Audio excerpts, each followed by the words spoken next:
Hey everybody, John O'Connor here again. And today, I wanted to talk about character building. More to the point, building a good villain. Now, I know this is the job mostly for the DM, but occasionally the player gets to build one too if you're playing an evil campaign, which in that case, the villain is the protagonist, not the antagonist. And I just want to say to a lot of people out there who are building villains, you're doing it wrong. Your villain is bad and you should feel bad. Now, I know that's a little hypercritical, I don't know you personally. You don't know me personally, so, maybe we got off on the wrong foot there. Let me just say, okay, I'll give you, not you, the other one, a pass. But just for the sake of argument, let's all sit down and listen. A villain is a human being. Or, I'm using human being just to refer to the fact it lives, it breathes, it eats, it shits. It, however, is not the guy twirling the mustache, holding the woman on the train tracks waiting for the 750 and Pan Am train to come in. It's just not what it does. A villain exists to be opposition, yes, fine. At its most basic terms, that is what your villain needs to do. But your villain needs to have depth. Okay, maybe you're running a campaign where it's all smash and grab and you don't need this video, which is fine. You can stop watching now. It's cool. But if you're trying to build a story, trying to build a world, then your villain needs to be personable. Needs to have positive qualities. Yes, he could be chaotic evil. Doesn't mean he couldn't also be a shopkeeper. Your villain could be lawful evil, obeys every law until he's killing people in his basement. But again, doesn't mean he doesn't go to church every Sunday, or schnitzel in my case. Villains need depth. Villains need to be more than villains. They need to be living people in your world. If your adventurers have goals and desires, so should your villain. If they have love interest, or, vices, so should your villain. There is nothing out there that says a boss battle has to be this knockout, drag-out fight where, your caster is using distractions while your fighter is up there in the front lines and your rogue is there getting its backstab. Sorry. I thought we were playing second after getting its sneak attack on. Look, sometimes a villain can just be taken down real easy if you put the work in it. And how does one put the work into it? Well, maybe your players find out that your villain has a peanut allergy, and your rogue sneaks into the kitchen and cooks him something. Oh, suddenly that profession cook, oh, that looked really stupid in the book. Yeah, suddenly that your rogue that just took it fucking killed the villain. How? Oh, let's make a little peanut sauce. Pour that over the boar. Good. I'd like my experience now, please. Sometimes there's easier ways to do something. Maybe your villain has a love interest. Someone who's dedicated to, someone he loves. It doesn't matter that he was out murdering orphans last night. He has a date at 8 o'clock. He's got to be there. Dressed to the nine, not covered in blood, not smelling like murder. He's got places to be, things to do. That's how you take advantage of him. It should not always be a linear path to find this person and execute him because he was sitting at the top of his chair, in top of the tower, which is on top of the mountain, which was a 2-day journey, and the entire time he was arbitrarily watching you, sending minions because he was too lazy to do it himself, gradually giving you the experience that you needed to get to his level so you could slay him. That villain just doesn't do it for me. I'm not playing Disney the role-playing game. I'm playing Dungeons and Dragons, Cthulhu,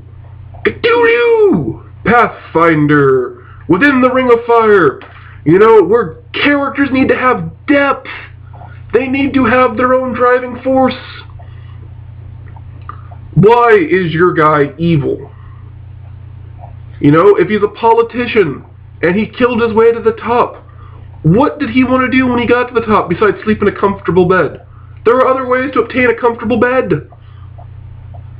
You know, these are the things that need to be thought out. Does your villain have fears?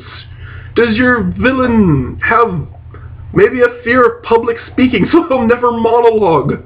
You know how great that would be? You get to the dungeon where he's at, he's sitting in his chair, you storm in, and he's like, well, you found me.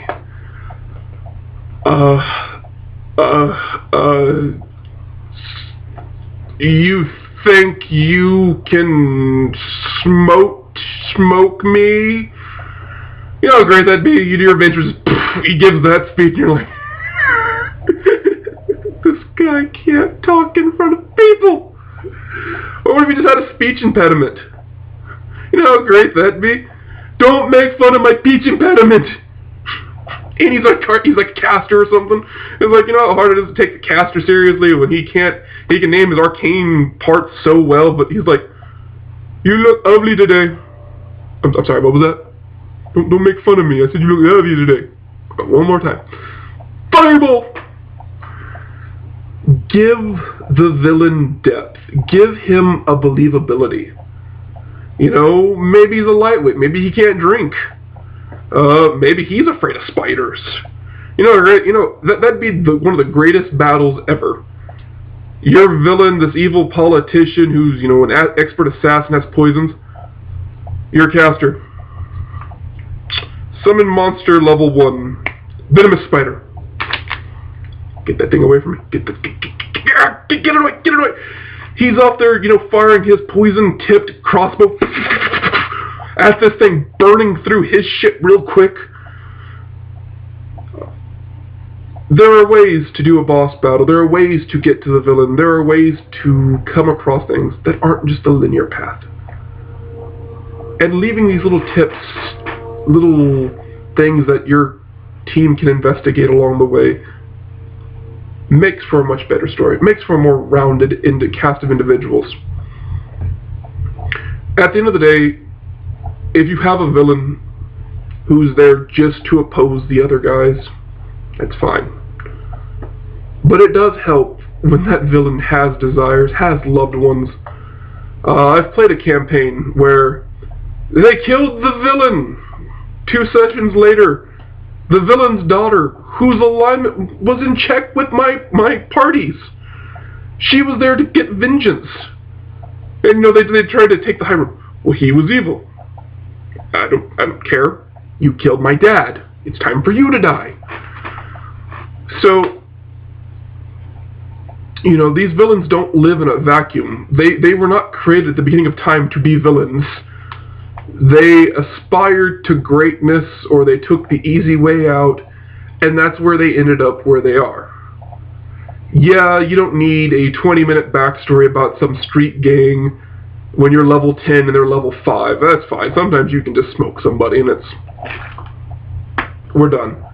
But if this person's been antagonizing your group for a while, and it's been building up, then yeah, it is nice when you go to the local brothel and you find out that he's frequent there before, and that he's a bit of a chubby chaser. Or, you know, you went to the local apothecary and found out that he has a weakness to pollen, so there's certain seasons where this guy isn't as active. Or maybe, you know, he's subject to pneumonia during the winter, so yeah, I can terrorize this village 9 months out of the year. First cold front, my ass is back in the tower. So, it's just an interesting way to go about things. Giving your villain depth, giving him weaknesses, giving him his own personal desires. Sometimes he gets them, sometimes he doesn't.